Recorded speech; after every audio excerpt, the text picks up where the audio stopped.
ឃើញថាយុបិនគ្នាដែរតែគេដើរទៅមុខអស់ហើយគេទិញឡានទិញផ្ទះដើរលេងយ៉ាងសេរីហើយយើងងាកមកមើលខ្លួនឯងវិញប្រាក់ខែយើងចាយអត់ទាន់ដល់ចុងខែផងមើល social media ម្ដងទុកអារម្មណ៍ប្រៀបធៀបអត់បានទេដឹងដែរថាប្រៀបធៀបជីវិតយើងជាមួយនឹងគេរត់តែធ្វើឲ្យខ្លួនឯងតូចចិត្តតែនៅតែទប់អត់បានអញ្ចឹងបើសិនជាបងប្អូនកំពុងតែជួបអារម្មណ៍បែបហ្នឹងបងប្អូនមើលវីដេអូនេះឲ្យដល់ចប់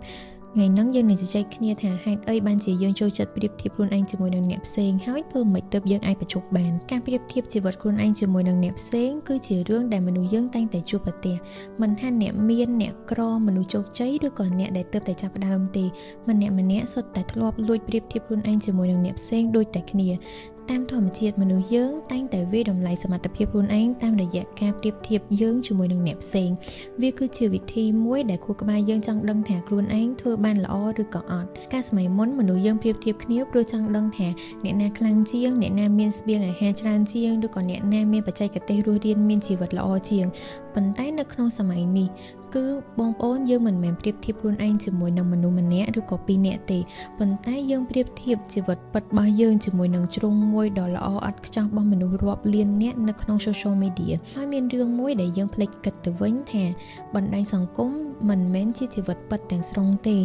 វាគ្រាន់តែជាផ្នែកមួយដ៏ល្អឥតខ្ចោះដែលគេបង្ហាញឲ្យបងប្អូនឃើញទេដូចជាការដែលបងប្អូនមើលបាល់ទាត់ចឹងបងប្អូនមើលឃើញតែពេលគេទាត់ចូលទីពេលគេអបអរសាទរពេលដែលគេលើកពានរង្វាន់តែ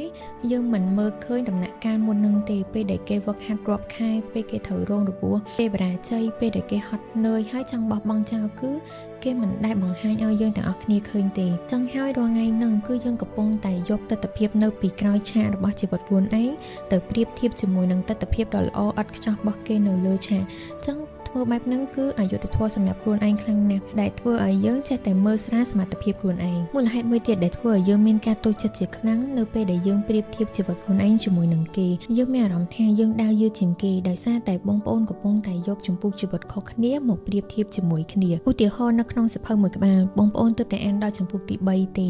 តែគេអានដល់ចម្ពោះទី20ហើយប្រកាសហើយរឿងរ៉ាវដែលគេដឹងរឿងរ៉ាវដែលគេធ្លាប់ជួបច្បាស់ជាច្រើនជាងយើងហើយយើងមកប្រៀបធៀបអ្វីដែលយើងដឹងជាមួយនឹងគេធ្វើបែបហ្នឹងមិនឲ្យមានអារម្មណ៍ថាដើរយឺតជាងគេមិនបានអ្នកខ្លះគេទទួលបានជោគជ័យតាំងពីខ្លួននៅក្មេងតែនៅពីក្រោយភាពជោគជ័យហ្នឹងយើងមិនបានដឹងថាគេចំណាយពេលរៀនយូរប៉ុណ្ណាគេរៀនជំនាញអ្វីខ្លះគេធ្លាប់ឆ្លងកាត់បទពិសោធន៍ឬក៏ទទួលបានឱកាសអ្វីខ្លះទេរាល់ថ្ងៃយើងតែងតែឃើញភាពជោគជ័យរបស់អ្នកផ្សេងប៉ុន្តែយើងមិនដែលឃើញពីដំណើរការដែលគេបានឆ្លងកាត់ទេហើយអ្នកខ្លះទៀតធ្លាប់រកស៊ីខាតជាច្រើនជាយូរឆ្នាំមកហើយតែពេលដែលយើងបានស្គាល់គេចំពេលដែលអាជីវកម្មរបស់គេបានដើរទៅមុខយ៉ាងរលូនចឹងអ្វីដែលយើងមើលឃើញមានតែទស្សនវិជ្ជាល្អៗនិងលទ្ធផលល្អៗដែលគេទទួលបានទេមនុស្សយើងម្នាក់គឺចាប់ដើមចេញពីចំណុចខុសៗគ្នាគ្រួសារខុសគ្នាទទួលបានការអប់រំខុសគ្នាហើយឱកាសទទួលបានក៏ខុសគ្នាដែរសូម្បីតែបទពិសោធន៍ឬក៏ការលំបាកដែលយើងធ្លាប់ឆ្លងកាត់ក៏ខុសគ្នាដែរអញ្ចឹងការដែលយើងយកផ្លូវរបស់គេមកប្រៀបធៀបជាមួយនឹងផ្លូវរបស់យើងគឺវាមិនសមហេតុផលទេដោយសារតែមនុស្សយើងភាគច្រើនគឺឃើញតែចំណុចល្អតាមខាងរបស់គេទេសាកយកខ្លួនយើងទៅដាក់ក្នុងស្ថានភាពរបស់គេវិញយើងឃើញគេទទួលបានប្រាក់ខែច្រើនយើងក៏ប្រាថ្នាចង់បានដូចគេដែរតែបងប្អូនដឹងអត់ប្រាក់ខែច្រើនការងារក៏ច្រើនទំនួលខុសត្រូវក៏ច្រើនសម្ពាធក៏ច្រើនដែរចង់សួរថាយើងអាចទ្រាំធ្វើការក្រោមសម្ពាធដូចគេបានអត់ធ្វើការលើសម៉ោងដូចគេបានអត់ហើយបងប្អូនព្រមអត់បាយអត់ទឹកហត់នឿយដើម្បីគ្រប់គ្រងអាជីវកម្មដូចគេបានអត់នៅក្រោយ brand មួយដែលមានភាពជោគជ័យគឺមានការតស៊ូការបរាជ័យការរៀនសូត្រដំណើរវែងឆ្ងាយនឹងរឿងរ៉ាវជាច្រើនដែលមនុស្សភាគច្រើនមិនដែលមើលឃើញដល់ចំណុចហ្នឹងហើយខ្ញុំក៏ចង់សូមណែនាំឲ្យបងប្អូននៅ marketing agency មួយដែលសម្រាប់បងប្អូនទើបតែចាប់ផ្ដើមអាជីវកម្មចឹងបងប្អូនអាចយកធ្វើជាជំនួយសម្រាប់បងប្អូននៅក្នុងការធ្វើទីផ្សារសម្រាប់ brand បងប្អូនបានបង្កើត SEO មិនត្រឹមតែជា marketing agency ដែលគ្រាន់តែជួយផលិតវីដេអូឬក៏ធ្វើទីផ្សារជួយបងប្អូនទេប៉ុន្តែនឹងជួយឲ្យអាជីវកម្មបង្ហាញចំណុចលេចធ្លោរបស់ខ្លួនទៅដល់អតិថិជនគោលដៅធ្វើឲ្យពួកគេចងចាំនិងជឿជាក់បើគិតទៅបងប្អូនការប្រៀបធៀបវាមិនមែនសុទ្ធតែងាកទៅផ្លូវអវិជ្ជមានទាំងអស់ទេវាក៏មានចំណុចមួយដែលគួរឲ្យចាប់អារម្មណ៍ដែរជួនកាលវាអាចក្លាយជាកម្លាំងចិត្តដើម្បីជំរុញយើងទៅមុខបានឧទាហរណ៍បើបងប្អូនឃើញគេមានសុខភាពល្អរាងស្អាតទាក់ទាញអញ្ចឹងធ្វើឲ្យយើងមានកម្លាំងចិត្តចង់ហាត់ប្រាណដើម្បីបានរាងស្អាតដូចគេដែរពេលដែលឃើញគេប្រកែកអានសៀវភៅមានចំណេះដឹងខ្ពស់យល់ដឹងច្រើនយើងក៏ចង់ចាប់ផ្ដើមអានសៀវភៅដើម្បីចេះដឹងច្រើនដូចគេដែរ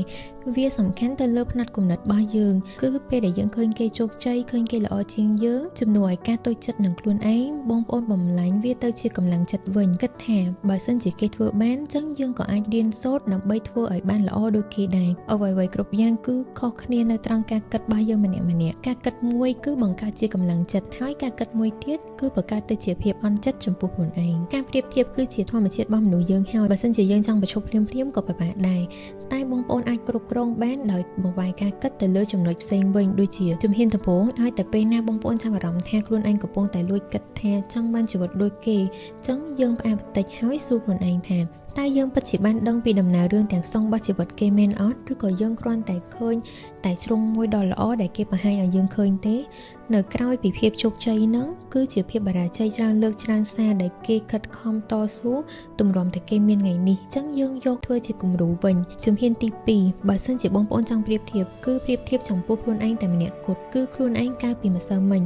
ជំនួសឲ្យការសួរខ្លួនឯងថាតើខ្ញុំល្អជាងគេហើយនៅបងប្អូនបដូរមកសួរខ្លួនឯងថាសប្តាហ៍ហ្នឹងខ្ញុំល្អជាងខ្លួនឯងកាលពីខែមុនហើយនៅប្រហែលជាឥឡូវហ្នឹងយើងរកលុយបានច្រើនជាងមុនយើងមានទំនុកចិត្តលើខ្លួនឯងជាងមុនយើងចេះស្រឡាញ់ខ្លួនឯងយើងតុបតែងខ្លួនស្អាតជាងមុនយើងមានវិន័យជាងមុនហើយរៀនបានជំនាញថ្មីមួយបន្ថែមទៀតចឹងទាំងអស់នឹងហើយគឺជាជ័យជំនះពិតប្រាកដដែលបងប្អូនបានធ្វើសម្រាប់ខ្លួនឯងបងប្អូនត្រូវចាំថាជីវិតយើងមិនមែនជាការរត់ប៉ុណ្ណឹងទេបងប្អូនធ្លាប់ចាប់អារម្មណ៍មកដើមឈើនៅក្នុងព្រៃមិនមែនសុទ្ធតែលូតលាស់នៅក្នុងល្បឿនស្មើគ្នាទេដើមឫស្សីត្រូវចំណាយពេលរាប់ឆ្នាំដើម្បីចាស់ឫស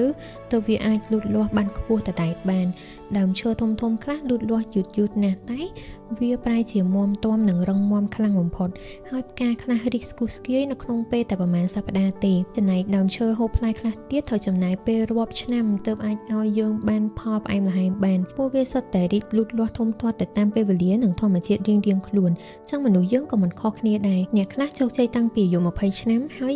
អ្នកខ្លះទៀតទម្រាំរកឃើញភាពជោគជ័យគឺអាយុ40ឆ្នាំហើយអ្នកខ្លះតតែចូលនិវត្តន៍ទើបដឹងថាខ្លួនឯងស្រឡាញ់អីចង់ធ្វើអីឲ្យពិតប្រាកដយើងមិនចាំបាច់តតែដេញតាមគេឲ្យតាន់ទើបជីវិតមានន័យទេផ្លូវដើររបស់យើងសប្ថ្ងៃក៏មានតម្លៃនិងមានន័យបំផុតសម្រាប់ខ្លួនយើងរួចទៅហើយយ៉ាងហោចណាស់គឺយើងអត់នៅស្ងៀមមួយកន្លែងយើងនៅតែដើរទៅមុខរហូតបងប្អូនបន្ទាប់ពីមើលវីដេអូនេះចប់បងប្អូនជួយខមមិនឲ្យខ្ញុំដឹងផងថាតើចំណុចមួយណាដែលបងប្អូនមានមោទនភាពជាងគេសម្រាប់ខ្លួនឯងនៅក្នុងឆ្នាំនឹងចាំបងប្អូនជួយខមមិននៅក្នុង comment section នៅខាងក្រោមផងណាសម្រាប់វីដេអូនេះគឺខ្ញុំមានតែប៉ុណ្្នឹងទេអរគុណបងប្អូនដែលបានចំណាយពេលវេលាដ៏មានតម្លៃមកស្ដាប់ខ្ញុំពីដើមរហូតដល់ចប់តែបើសិនជាបងប្អូនឃើញថាវីដេអូនេះមានប្រយោជន៍មានតម្លៃបងប្អូនជួយ like និង share ឲ្យខ្ញុំមួយផងណាហើយបងប្អូនកុំភ្លេចចុច subscribe ផងដើម្បីទទួលបាននៅវីដេអូចែករំលែកចំណេះដឹងថ្មីៗទៀតពី Channel Ignite Guru KH ដើម្បីយើងបង្កើនចំណេះដឹងនិងអភិវឌ្ឍខ្លួនឯងទៅមុខជារៀងរាល់ថ្ងៃអរគុណច្រើនបងប្អូនយើងនឹងជួបគ្នានៅក្នុងវីដេអូក្រោយទៀត